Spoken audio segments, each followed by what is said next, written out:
Hello, everybody, and welcome to our chat with. Today, we are speaking with Celia Heritage from Mind Pebble Coaching and Retreat. So, yes, you're probably all looking at us, and me and Mick are in our life preservers. Yes, we've got our body warmers on quite simply because it's blooming cold. It's blooming cold here in West Yorkshire. It's 9 degrees at the moment, but Celia has apparently got 15 degrees. So I wish I was down in Kent. But yeah, it's absolutely freezing. Even got a nice hot cup of tea as well. So yeah. So without further ado, let's have a chat with Celia. Hello, Celia. Hello, Hello. Gareth. Mick, lovely to be here. You're Glad to feeling the have chill you. up there. Yeah, it's perishing. Thing is, the thing in Yorkshire is though that basically the competition is whoever puts on the heating first is the wuss. You can't put your heating on until you need your big coat. That's what they say, isn't it, Mick? What's the latest? What's the latest you've ever managed to leave it putting your heating on them? Oh, you're joking. My wife puts it on in bloody August. Mick still isn't sure if his boiler works. Yeah, I've got a wood burner, so I use that. Yeah, exactly. So I got loads of wood this weekend. Went up and we got loads of wood. Yeah, we've got a wood burner as well, so shall be lighting that during this winter. I think we're going to have a bit of a cold one, to be honest with you. I do. I think it's going to be a cold winter. Well, we'll see. They keep saying that, don't they? They do. Anyway, so how are you, and how is things going with the coaching and the retreat? I'm really well, thanks. Yeah, it's going well, going in the right direction. Got lots of people interested. I'm giving some talks and I've got workshops running in a few weeks. So busy trying to spread the word and get people out onto the workshops and coming for one-to-one sessions, but also coming just to come and be in nature and in the garden and looking at the wildlife as well. So it's going in the right direction, and it's really exciting to work with people, connect with people, and to sort of show them what they can do with their minds if they know how to, basically, and how they can get their minds working for them and changing all those unwanted thought patterns and behaviours that get you down or sometimes really, really ruin your life. And it's so rewarding turning people around within the space of 1 or 2 sessions, even sometimes. Yeah. So, for example, I had a young woman who came for a one-to-one set of sessions recently, and she was having panic attacks, was finding it really hard to go to work, and she'd had to take time off because she couldn't get out the door. And when she came to me on the first session, she was tearful, sort of hunched up and really stressed.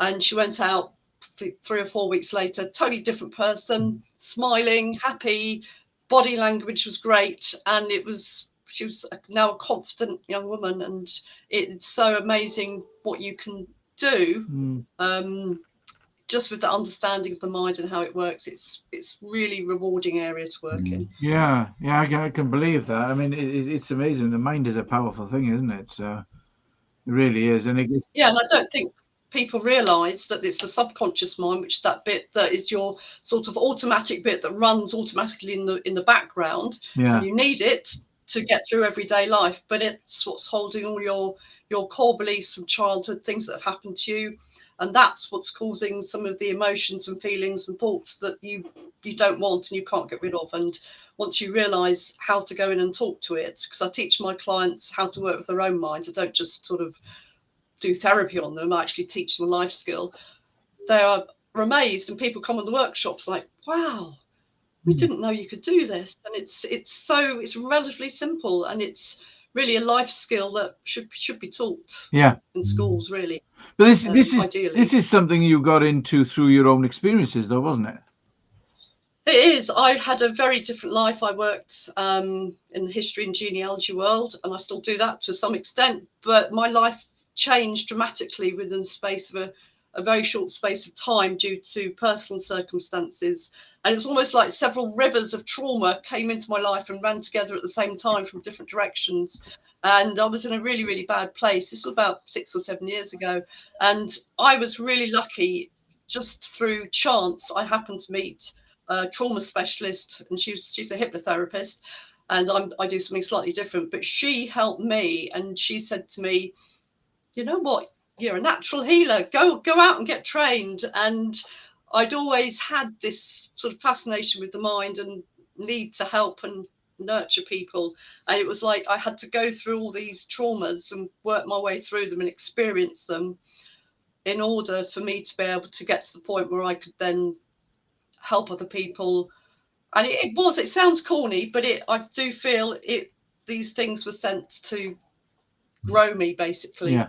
And I also believe that, you know, life throws a lot of raw deals at you, doesn't it? Yeah. And but if you use them and take opportunities to make good out of the bad times, that's the best thing you can do. And I'm a very different, much more, I feel I've grown an awful lot in the last 6 or 7 years. I'm in a much, much better place, and I can deal with just about whatever life throws at me now.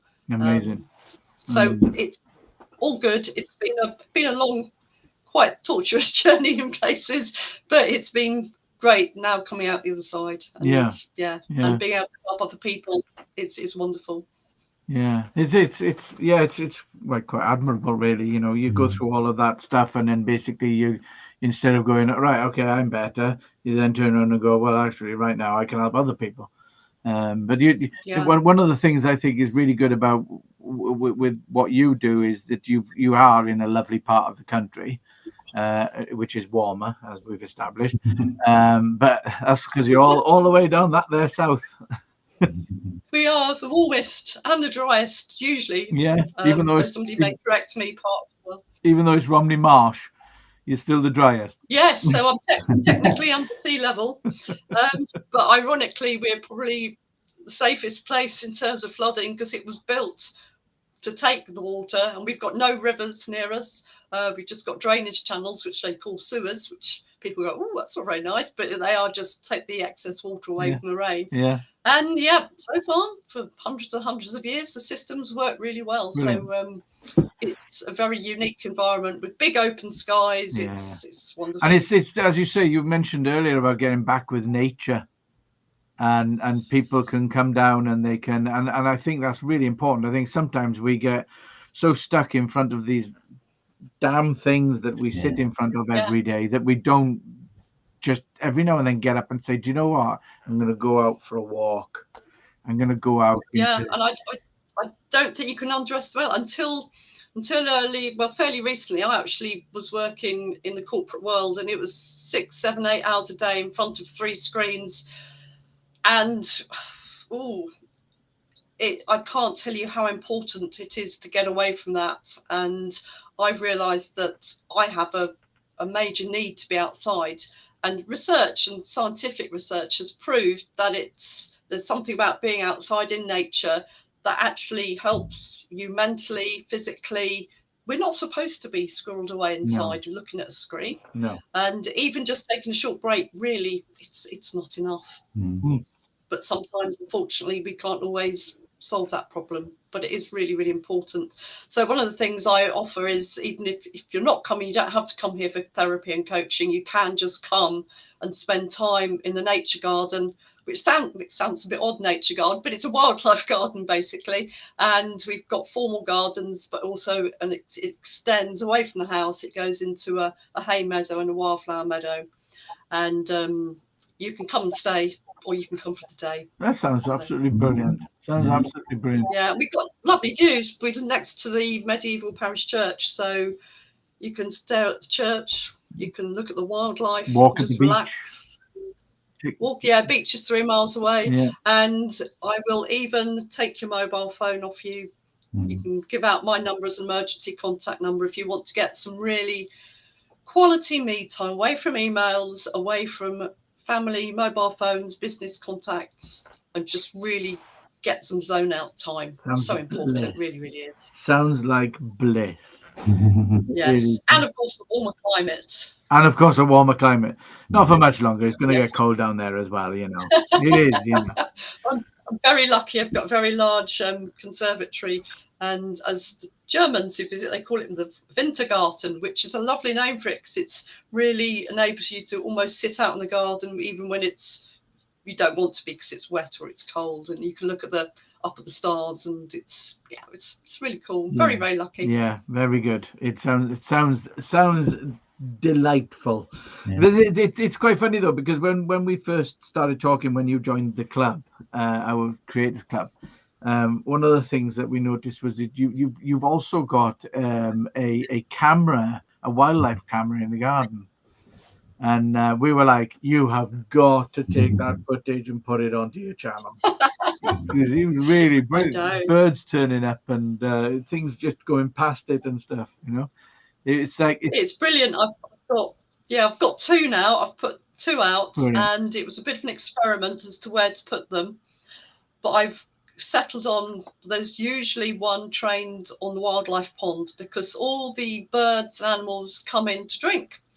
And get an amazing amount of creatures, not just birds, cats as well, and my chickens come. But then in terms of the wildlife, there's little voles, you've got baby woodpeckers. The other day I caught a little family of chiff-chaffs, which you rarely see. You often hear them, but I was looking through the camera footage. I'm like, oh wow, there's chiff-chaff. Fantastic. Yeah. So but the downside is it takes a long time going through the snips, the excerpts, and then trying to decide which ones you're going to put up on the website. Yeah. Which are the best ones. Long time. But that's one thing I've got planned for the winter, is to increase the number I'm putting up on my website, and practice my videos editing skills as well with the help of your club. You know what you could do though with YouTube, for example, you could do this with most players and editing tools, but you could actually stick it up onto the channel, the whole thing, and then play it back in double speed. So you can put it unlisted on YouTube and play it back double speed, so that then you can go, right, at that time, you know, and stuff like that. Yes. But it's amazing. That's a clever trick. But it's amazing when you know we see nature all around us. I was driving up the road the other day on the weekend on the way to get my logs, and a white fallow deer ran across. It wasn't a pure white, because it had small brown flecks on it where the white flecks normally are. It was reversed, so normally they are brown with white flecks, but this one was white with brown flecks, and it was like, oh my god. Wow. I got the camera on the car, but unfortunately I didn't get it at the front because it ran out and went past behind us, and it was like, oh my god, did you see that? And it's like, wow. But people can see your videos on your YouTube channel. Thank you, Mick. I'll put this into LinkedIn as well, because at the moment I can't. I'll have to do it later. I can't copy it out of this weird, isn't it? Oh, I wish I could copy it. No, but nature is really good. And hello, Jane. Jane has joined us, and basically she says it sounds amazing. Well, I'll have to get you down here, Jane. Come stay for a couple of nights. Yeah. I had one amazing. Something she needs to do. One guest who just sat out in the gardens for a couple of days, and because this started off just a B&B basically, and I thought I'll combine the gardens and the residential aspect with the coaching and the therapy. And one of my early B&B guests, she said, I'm coming to just sit and be in nature, and she was out there for a couple of days, and then she said, I want to move here. And she actually moved to Romney Marsh because she liked it so much. And now she comes back and helps in the garden. So it's wonderful. Oh, wow. Because she just likes studying butterflies, birds, the insects, and just sitting out there. Yeah, there's a lot to be said for it. There's a lot to be said for it. So yeah. So what's your kind of, because obviously we do get a lot of people who do, you know, at the end of the day, mental health and stuff. You know, but like you say, it's mental fitness. So it's about really kind of training yourself to be in control. So what kind of approach do you use then? Well, the key thing is, so many people think I'm a hypnotherapist, but I'm not, because the way I work with people, there's a way of working with your own subconscious mind, which, as I say, is the key part of your mind that you need to tap into if you want to alter any of your thought patterns. But the way I work, I use a therapy called the control system, but I also add in other things as well, depending on who I've got sitting in front of me. And I actually teach you how to communicate with that part of your mind, which could be the bit that's playing you up. So if you've got repetitive thoughts that you just can't get out of your head, which are disturbing you or upsetting you in any way, or just annoying you, or if you feel there's something in your thought pattern that is blocking you, stopping you from getting where you want to do, perhaps in your business, perhaps in sport or music or something like that, or if you've got a trauma from the past, the beauty of being able to access the subconscious mind is that you can literally go in and talk to it. And I won't go into details of how we do it. So I do that on the workshops and in the one-to-one sessions, but you can make changes so that you have a life skill, basically. And when I do my workshops, people decide on one thing that they want to change on the day. For example, I had somebody who wanted, she was having problems with sleep, and she would wake up 6, 7 or 8 times in the night and just couldn't get a decent night's sleep. So she brought that one thing to change on the day. And when they come at the start of the workshop, we rate how bad it is on a score of 0 to 10, and 10 out of 10 is the worst. And she came on a 10. And when she left in the evening, she was on a 0. And when I was in touch with her a few days later, she said, "It's amazing. Suddenly I can now sleep almost straight through the night." And the key thing is, though, she has this ability, the skill to go in and make further changes when she needs to. If there's anything else that she's not liking about herself, the way she's thinking, the way she's feeling. And it's an amazing skill to have. Yeah. And I've now recently introduced a post-workshop support group as well, so that you don't just get shoved out the door at the end, but you have a base you can come back to, and you can chat to other students just to keep the motivation going. Because it's easy to lapse back and not bother to talk to your subconscious mind, which is actually, it's a good habit to be checking in with it and checking everything's okay. And also, very importantly, noticing positive things and the good things in your life. And although it sounds a bit corny these days to go make a list of positive thoughts every day, it's actually, you are actually retraining your mind to look for the positives rather than the negatives, because your mind has a natural negativity bias, basically. Yeah. That's a survival instinct thing. Yeah. It really is quite impressive, because one of the stories that you told us, and I used it to promote this chat with, was basically how you had your wisdom tooth pulled with no anaesthetic. And I can tell you personally, from my own personal experience with dentists, is I don't like them. And when I had a tooth pulled, the dentist couldn't get it all out, so I had to go to hospital. And the very nice lady dentist turned around and said to me halfway through that she's had braver 5-year-olds on the chair than me. And when it comes to dentists, I'm like, no, thank you. Yeah, it's yeah. But how? So what is it about?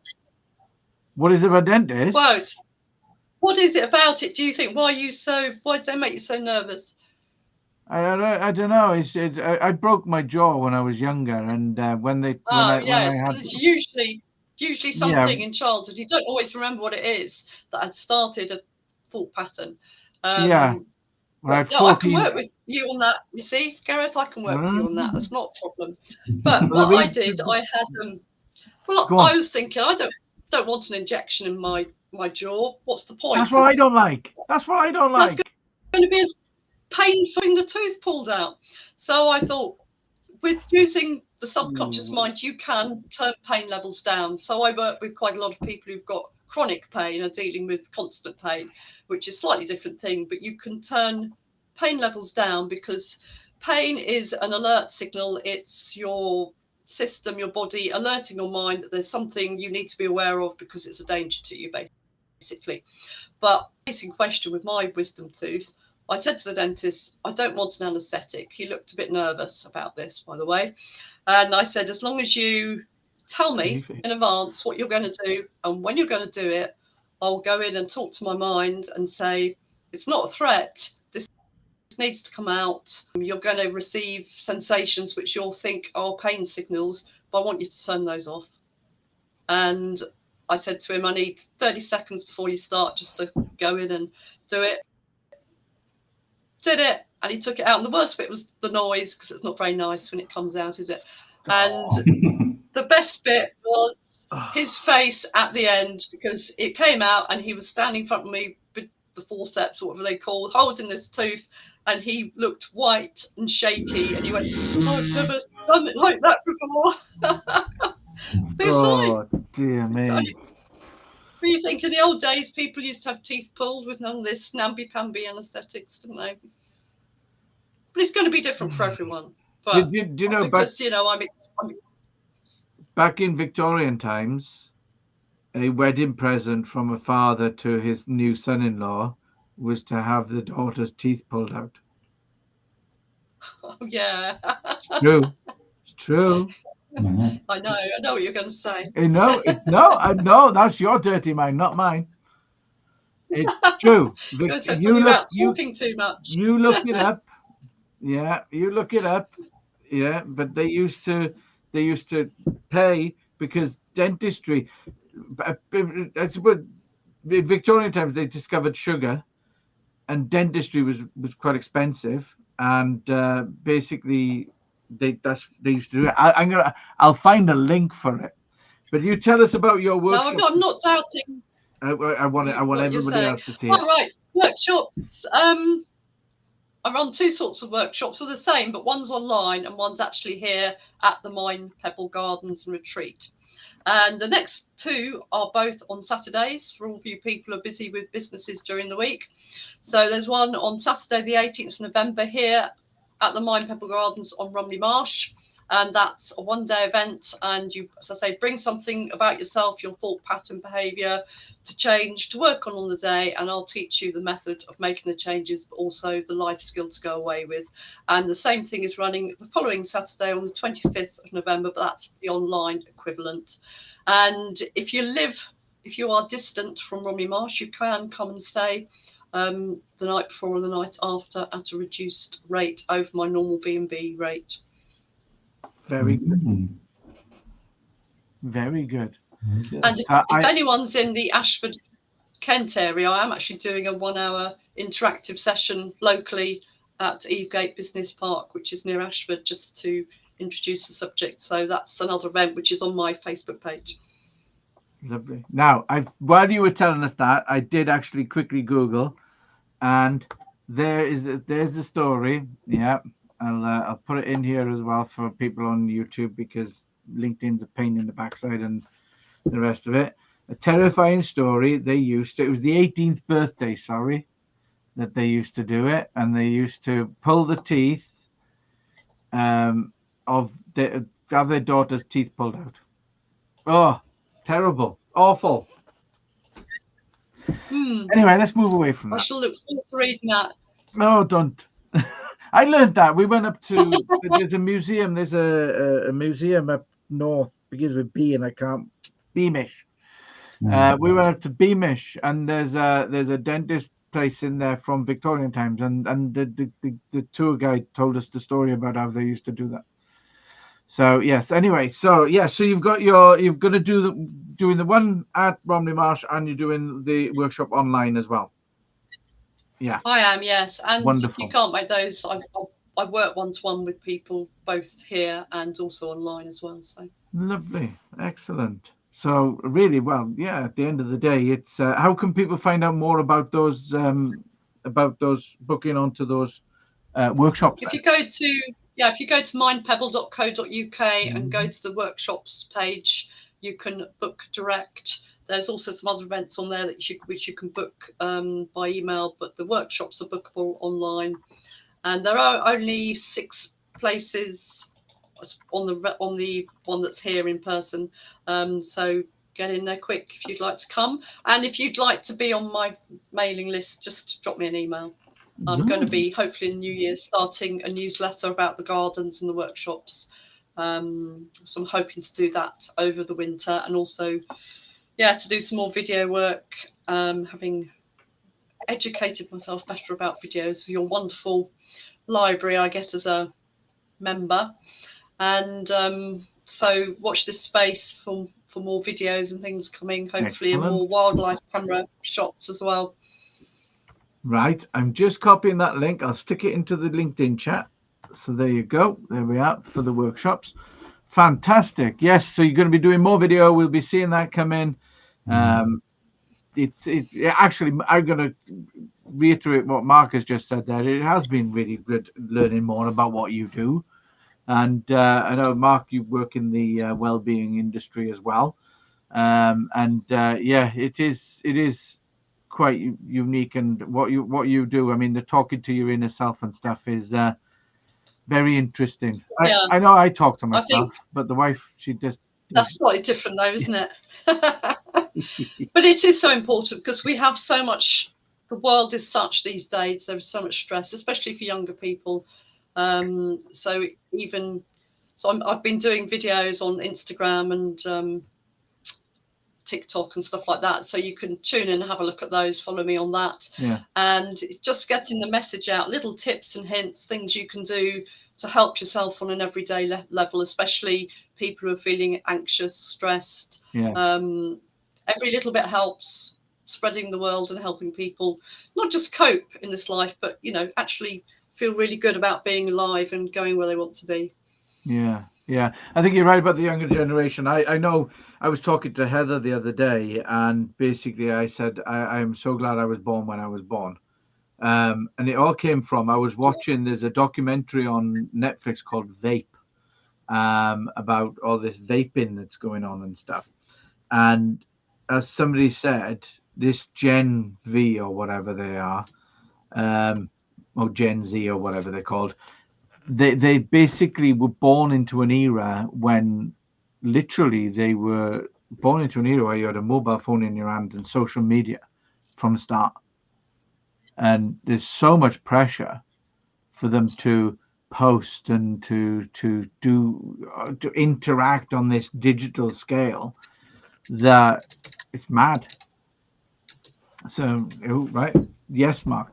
Yeah, I think, it's a totally different world now to when we grew up, and I think it is. It's not a healthy one, to be honest.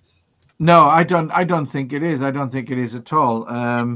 So essentially, there's your Instagram. We'll put that in there.